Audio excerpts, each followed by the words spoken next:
6 biggest mistakes you can make when buying a smartphone. With so many different models and carriers to choose from, buying a smartphone can be a daunting experience. Prospective buyers can learn a lot about the newest phones by reading reviews, but there are some traps that often go unnoticed. Let's see 6 of the biggest mistakes you can make when purchasing a new smartphone.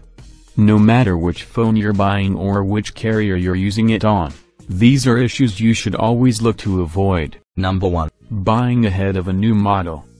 Buying a new phone just before the release of the latest model may be the single biggest mistake you can make. Even if you don't want the latest and greatest smartphone, you can save quite a bit of money by waiting for a new model to go on sale, as Apple, for instance, customarily reduces the price of the previous iPhone by $100 when the latest one goes on sale. For other manufacturers, the situation is largely the same. In April, Samsung's Galaxy S5 saw its price drop by $200 at some carriers around the time Samsung released its current flagship, the Galaxy S6. Smartphone manufacturers typically follow a regular pattern, launching a new model about every 12 months. Before you buy a phone, check to see when it was originally released. If it's more than 9 months old, consider waiting. Number 2. Not getting enough storage. If you're planning to install a lot of apps, download music, take plenty of photos, and record video, you'll need ample storage. Typically, smartphones are offered in 16 GB, 32 GB, 64 GB, and 128 GB varieties, though some budget phones can pack as little as 8 GB or even 4 GB. For some, 16 GB may suffice, though as apps continue to expand in size, 32 GB is increasingly viewed as the bare minimum.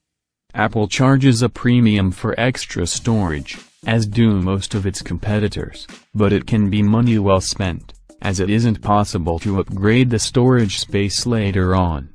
Some smartphones support micro SD cards, but many, like the iPhone and Samsung's latest Galaxies, don't.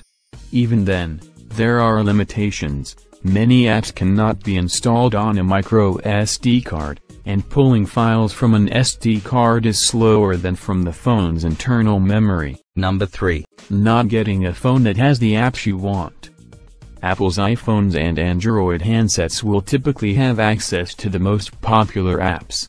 But there are some exceptions. A lot of utility apps are exclusive to Android, while the iPhone has plenty of exclusive games and some social networking apps.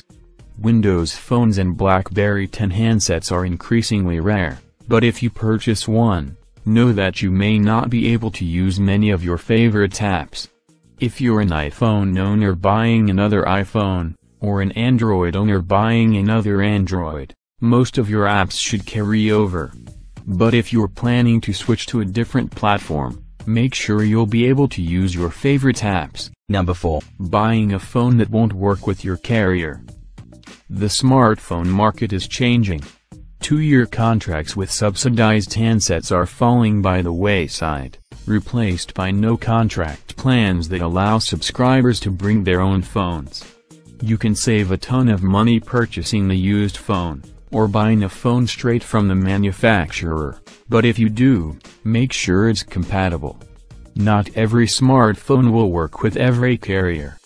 Different carriers rely on different LTE bands, and a lack of particular bands on a phone can result in subpar signal. There are phones like the Moto X and the unlocked iPhone 6 that will work on all carriers, but they're not common.